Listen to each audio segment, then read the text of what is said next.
Today we're talking about typography, and this is just 10 fonts I think about often, and they're not my favorites because I'm gatekeeping, but some of my favorites are on here. And yes, I use the word fonts because it's better for SEO, but this is actually typefaces. So let's get into it. If you don't know anything about typography, I'm going to give you a brief introduction, but my name is Josie and I'm a graphic designer. I'm not a type designer, I'm not a typographer, but I'm just an enthusiast and I've studied typography as a student, so I have like a baseline knowledge. If you know all about that, you can just skip ahead. And I wanted to go beyond kind of the obvious Adobe fonts. Some of these you can find on Adobe fonts or on Google fonts, but I wanted to find things from different type foundries with some interesting stories behind them and things that you might not have seen and some new resources. So I hope this is a little bit beyond kind of the surface level, and maybe you can find something new in this video if you really like type as well. Well, first of all, if you want to know what typeface you should check out, is Kimchi Display. I made a typeface out of ramen noodles. You can watch the video. Please just download Kimchi Display, it's free. And if you don't know a single thing about typography, here is my brief, uneducated introduction. Just kidding. I actually studied graphic design for 5 years. 5 years. Typography is the creation of letters and the study of letters. So there is a huge world in typography far beyond what is just downloaded on your computer and already installed. There's a really long history behind it, and it's actually very, very interesting. And this is something that you learn about in design school, and it's a really important principle of graphic design. All letters are built with their own anatomy. So when you're designing a typeface or analyzing a typeface, you're looking at different parts of the anatomy and how those are unique. So in some cases, it's very, very subtle differences, and a lot of typefaces look almost identical, but in other cases people are doing really interesting rogue things with type and it's like nothing you've ever seen before. The history for modern typography as we know it dates back to letterpress printing. So every letter is an individual object that is carved out in all the different sizes. So of course we know the sizes of type can be really big or really small, and in letterpress printing you have every single size of every single letter and you have multiples of each letter. You arrange them and then you ink them and you print them. And we keep letters in cases, so they're these kind of really heavy, because they're made of metal, rectangle cases that are full of these letter forms, and that's why we use the words uppercase and lowercase, because the uppercase letters would be in the top drawers and the lowercase letters would be in the bottom drawers. So that's some type trivia for you. And I learned letterpress printing in design school. This is something you're supposed to do. I have a little example here. So as you can see, I misprinted on the like, and you have to do it backwards, so that's why it's a misprint. It's really easy to do. But I set all of this by hand. People set entire novels and newspapers by hand, and these ornamental pieces here are dingbats. So traditionally dingbats are any fun ornament. And then when Microsoft was digitizing type, they came out with wingdings, which is the digital equivalent of a dingbat. So type is classified into different families. There is serif, which is the ones that we know really well. Times New Roman is a serif, and they're the ones with the flourishes. These are really traditional typefaces. The reason why they're like this is because when people were carving letters out of stone, naturally the carving would cause these flourishes. So those were the original kind of standard letter forms. And then there are also slab serifs, which are when they're really, really thick. You can think of like old-timey Western lettering. In the 1800s, they had a lot of slab serifs to really catch people's attention on posters and things. And there's, of course, the classic sans serif, so this is a bit more modern, and you see it used a lot today and a lot in the 20th century. And this is when you don't have the flourishes, they're just a bit more plain.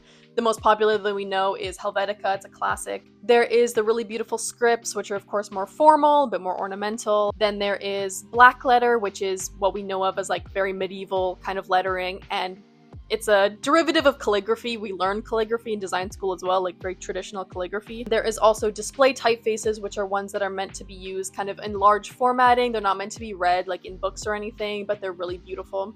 And then there is monospace typefaces, which are when they use the exact same amount of space. So in normal typefaces, things like a W are going to be wider than letters like an O.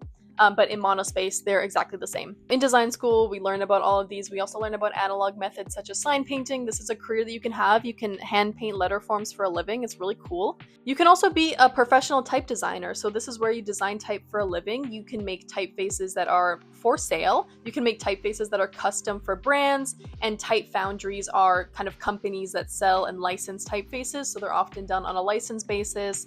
Whether you're doing it commercially, as an individual, for a large company, like etc. They all have their own different rules of how they sell and license type. But you as an individual can often get typefaces for free by getting the trial version. So this is just for personal use. You can download the trial versions and just use it as you wish. But in order to use it for commercial work, you do have to pay a licensing fee from the Type Foundry.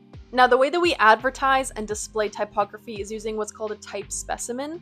So originally, type specimens were posters or books because people were buying these physical cases of type and they wanted to see them, and so type foundries would advertise them. But nowadays, people often make websites and you can do really interesting like promotional material for your typefaces. One of my favorite examples of type advertising was from a type foundry called Commercial Type. So in 2022, they developed a typeface for the cycling brand Rafa, and then that eventually got developed into a typeface for commercial use called Frame, and they were trying to advertise it. And what's really popular at cycling events is to hold up signs to like support people. And what they did was they made like posters with Frame serif on it, and they just like held it up at the races to try and get them photographed. So that is one of my favorite examples of marketing a typeface. That's my crash course on type if you needed a bit of an introduction, but we're gonna get into my collection now. The first typeface I want to talk about is Picnic by Marielle Nils. This is such a fun typeface and it's so memorable. I'm going to read a bit about the inspiration because I think this is so interesting. The shapes are inspired by the trajectory of a drop of water on an oilcloth, the shadows of the tree leaves on the fabric lying in the grass, the precise path that the ant takes to the watermelon. They attempt to translate the sensory experience of a picnic among friends. So this is a typeface inspired by picnics, and the type specimen is so crazy as well. Like, it feels like a picnic. It's just beautiful. And I just think that this is so fun and playful, but really well crafted as well. And the applications of this I've seen are really versatile and like interesting. So you can take this typeface that's inspired by something so specific and apply it in all of these different kind of more commercial ways, and it just feels like it fits all the time. It just is so unique, and I think it's so useful. So I love this one, and I think this is a really strong one to start with. Next up is Inclusive Sans by Olivia King. This is a typeface that is designed specifically for accessibility and readability, particularly for people with visual impairments or who are neurodiverse. This is an open source typeface. You can find it on Google Fonts, and it is just so versatile and universal, and I just think that is so much potential for this. And I really love seeing accessibility applied in things like typography, things that are more niche, because it is a real afterthought for a lot of people. But if you're doing a design project that has a really broad reach, this could be a great thing to go for. Next is something in a bit of a different direction. This is Medusa by Ramiro Espinoza, and this is available in Adobe Fonts, but I am going to link the Type Foundry down below. This is a beautiful, beautiful script. So Medusa is an homage to one of the most renowned masters of Spanish calligraphy, Ramon Sterling, who was active in Barcelona during the 19th century. I just genuinely think about Medusa so often because I'm always like, when am I going to get to use it? Where is the use case? And I have not found the use case yet, and I'm just like waiting for that moment to happen. And I just learned when I like researched this more deeply and I downloaded the type specimen PDF, the ornaments for Medusa are insane. And everything about this is so thoughtful, and it's such a thoughtfully made script. I just think that it is gorgeous. The only issue is that it's really thin, so it's hard to find like a good use case for it. But Medusa like lives in my head rent free. This is a great one on Adobe Fonts. Check it out. Another script that I really like is on Bafont. This is Barista Script, and it is designed by Hendra Pratama.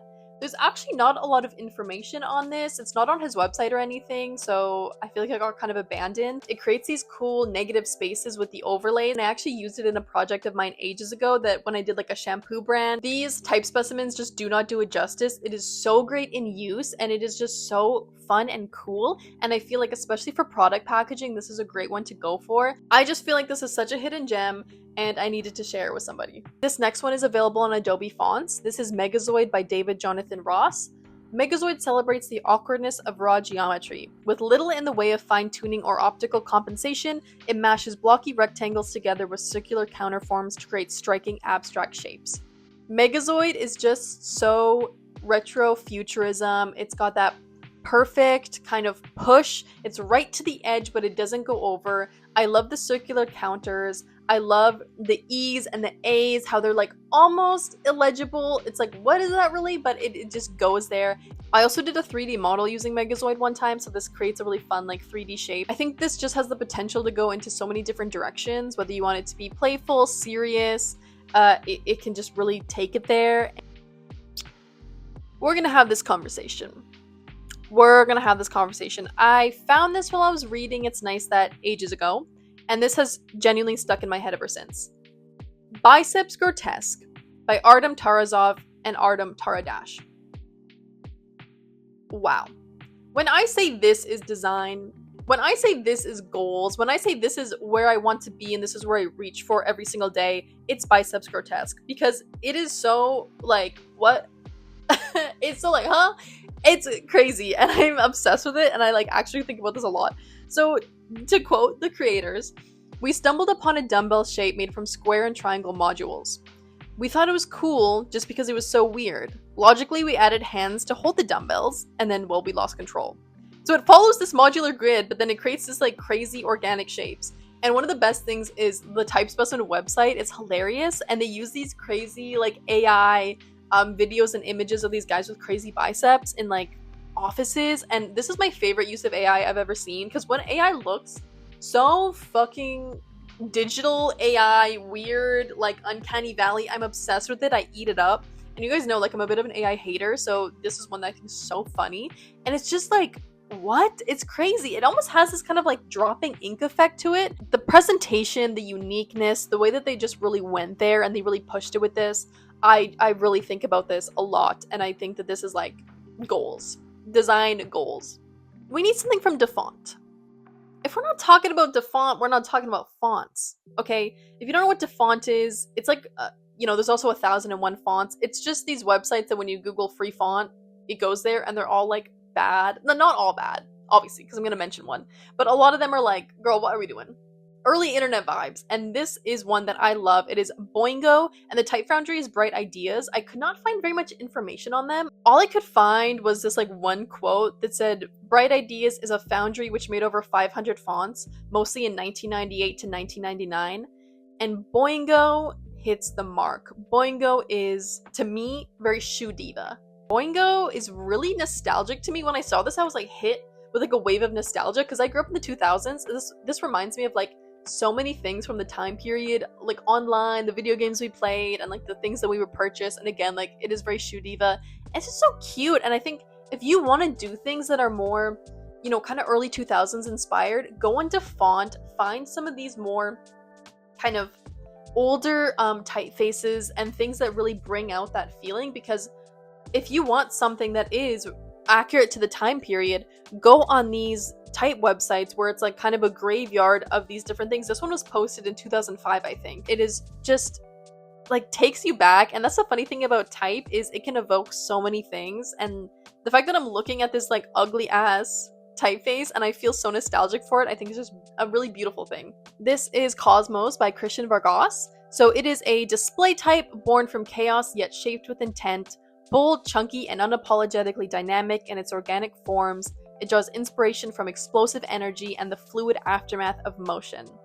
I love the italic version of this. The applications of this typeface are really beautiful as well. Again, I love a really interesting display, and I think that there are a lot of really beautiful subtle moments with this. The choices of sharp versus smooth corners are very intentional, and I just love the commitment to that. It's very playful, and it has a lot of great subtleties in it.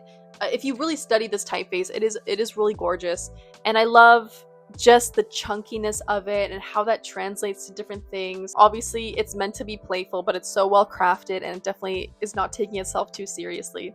I really love this next one. This is Off Types Brut by Valerio Monopoli, and this is a really, really cool angular serif. OT Brut offers an unexpected alternative to today's high contrast serifs, befitted with fascinating discretionary ligatures and mighty mono styles, providing rigid construction and handy tools for creating exciting interlocking compositions of type.